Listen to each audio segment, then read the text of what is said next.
लुका छिपी। देवलपुर नामक नगर में आशु नाम का एक व्यापारी रहता था। आशु के पास 3 नौकर थे, कालू, मोटू और छोटू। आशु का बेटा भोलू था। जैसा कि उसका नाम था, वो भी बड़ा भोला था।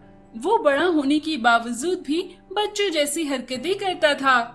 भोलू बहुत भोला था, इसलिए अक्सर लोग उसका मजाक उड़ाते थे।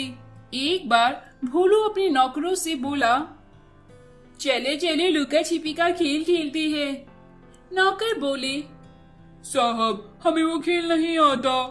भोलू बोला, मैं बताता हूँ ना कैसे खेलते हैं।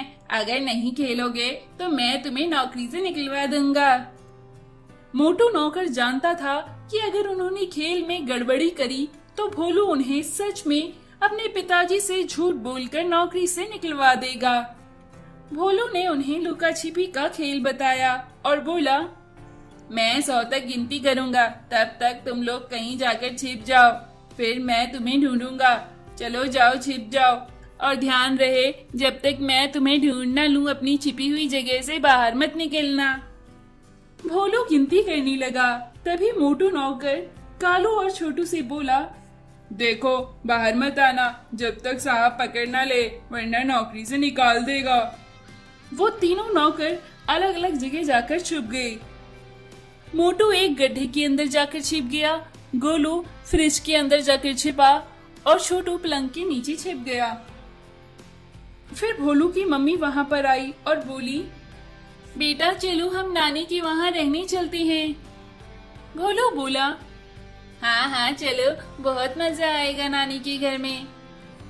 फिर वो दोनों वहां से चली गई। अगले दिन भोलू और भोलू की मम्मी लौटे तो भोलू के पिता बोले, अरे तुम इतनी जल्दी कैसे आ गए? भोलू की मम्मी बोली, अरे ये इतनी मूर्खों वाली बातें करता है कि सारे लोग इसका मजाक उड़ा रहे थे। वहाँ पर सारे रिश्तेदार इसका मजाक उड़ा रहे थे। मुझे बिल्कुल पसंद नहीं आया, इसलिए मैं वहाँ से लौट आई। ये तो अपनी मूर्खता कभी बंद ही नहीं करता, जाने ये कब सुधरेगा। भोलू के पिता बोले, अरे चलो छोड़ो, लोगों का काम तो यही है। ये बताओ नौकर कहाँ गए? उनके घर वाले उन्हें ढूंढ रहे हैं, वे घर भी नहीं पहुँचे हैं। भोलू बोला, अरे मैं तो भूल ही गया, हम लुका छिपी का खेल खेल रहे थे। अब मुझे उन्हें ढूंढना है, वो छुप कर बैठे होंगे। भोलू ने देखा कालू फ्रिज के अंदर अकड़ चुका था, मोटू के गड्ढे के अंदर पैर टेढ़े हो गए और छोटू बेड के नीचे बेहोश पड़ा था। भोलू के पापा ने उनको हॉस्पिटल ले जाकर उनका इलाज करवाया। भोलू की मम्मी पापा उसकी मूर्खता से काफी परेशान थी। एक बार की बात है, देवलपुर नगर में ही शम्मा नाम की एक लड़की रहती थी। शम्मा बैंक से पैसे निकलवाने आई थी। दूसरी तरफ भोलू अपने नौकरों के साथ, चलो चलो तुम सब भागो, मैं तुम्हें पकड़ूंगा, ऐसा कहकर नौकर भागने लगे और भोलू उनके पीछे भागने लगा। भागते भागते एक गली के मोड़ पर नौकर काफी आगे निकल गए और भोलू पीछे रह गया। वहीं दूसरी तरफ शम्मा बैंक से पैसे लेकर जब बाहर आ रही थी तो चोर उसका पैसों का बैग लेकर भागने लगा। शम्मा चीखने लगी, अरे कोई चोर को पकड़ो, ये मेरे पापा के इलाज के पैसे लेकर भागे जा रहा है, पकड़ो इसे पकड़ो। पर किसी ने भी उसकी तरफ ध्यान नहीं दिया। तभी भोलू भागता हुआ आया और चोर के पीछे दौड़ते हुए बोला, अरे मोटू रुक, मैं तुझे अब पकड़ ही लूंगा, आज तेरी खैर नहीं, मैं तुझे पकड़ लूंगा मोटू। भोलू चोर के पीछे और तेज दौड़ने लगा। भोलू ने चोर को पकड़ लिया और बोला, अरे मोटू तुम भागते भागते इतना बदल कैसे गए? चोर ने भोलू को धक्का मारा। भोलू बोला, एक तो मोटू के बदले खुद दौड़ रहे हो, मेरा पकड़म पकड़ाई का खेल बिगाड़ दिया, ऊपर से मुझे मारते हो, ये लो पंच।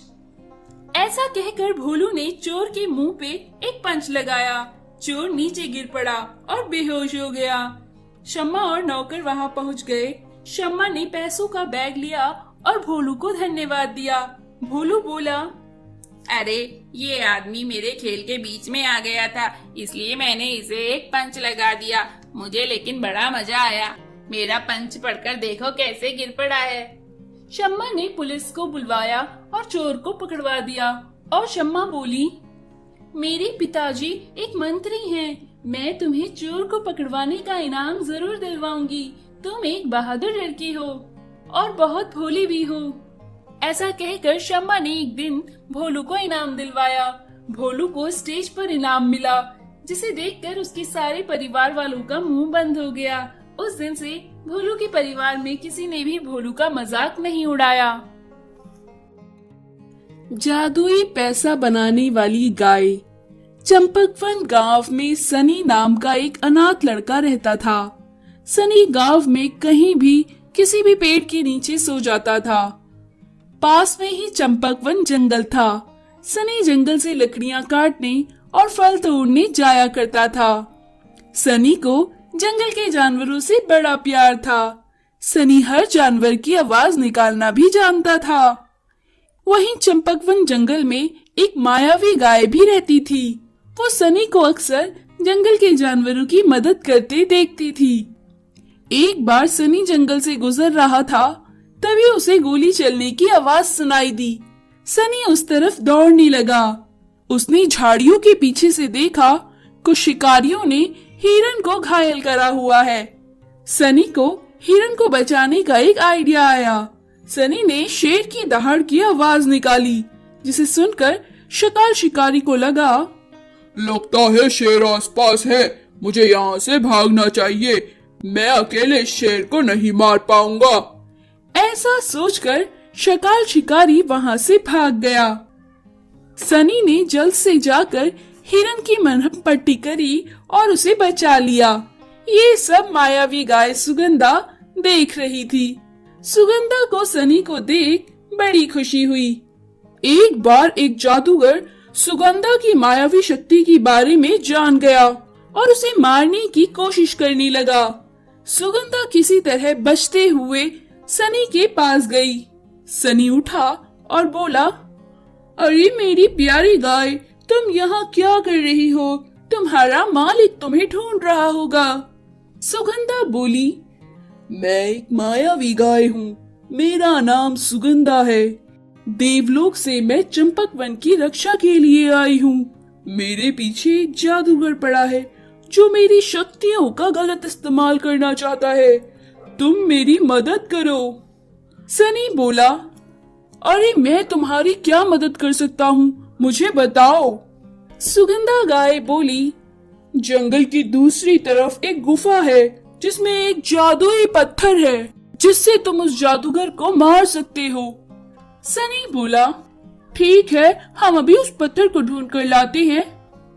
ऐसा कहकर वो दोनों पत्थर लेने के लिए गुफा की तरफ निकल पड़े।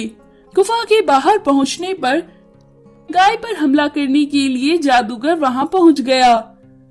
सनी सुगंधा गाय से बोला, तुम यहीं रुको, मैं अभी वो पत्थर लाता हूँ। सनी जल्द से गुफा के अंदर गया और वो जादुई पत्थर ले आया। वो जादूगर जैसे ही गाय पर वार करने वाला था, सनी ने वो पत्थर से मारकर उसे बेहोश कर दिया। जादूगर देखते ही देखते गायब हो गया। सुगंधा गाय ने साहिल को धन्यवाद दिया और बोला, मेरी मदद करने के लिए शुक्रिया। मैं तुम्हें रोज एक सोने की मुद्रा दूंगी जिससे तुम खुशी खुशी अपना जीवन बिता सकोगे। गाय ने तभी सोने की एक मुद्रा उसे दे दी। शिकार शिकारी ने गाय को सोने की मुद्रा देते हुए देख लिया। वो सनी के पास आया और बोला, ए लड़के, ये सोने की मुद्रा देने वाली गाय मैं रखूंगा, तू चला जा यहाँ से, अब से ये गाय मेरी हुई। सनी बोला, चल दोस्त, तूने जैसे जंगलों के जानवरों को परेशान किया हुआ है, उसी तरह इस भोली भाली गाय को भी परेशान करेगा। मैं तुझे ये गाय हरगिज नहीं ले जाने दूंगा। शिकार शिकारी ने अपनी बंदूक निकाली, तभी सनी ने उस जादुई पत्थर से शिकार पर भी वार किया। शिकार वहीं पर बेहोश हो गया और फिर देखते ही देखते शिकार वहाँ से गायब हो गया। फिर सुगंधा गाय और सनी खुशी खुशी रहने लगे। जल्दी सनी ने अपने लिए घर और गाड़ी खरीद ली और सुगंधा के साथ आराम से जीवन व्यतीत करने लगा और चंपकवन जंगल की रक्षा करने लगा। तो दोस्तों, हमें हमेशा दूसरों की रक्षा करनी चाहिए।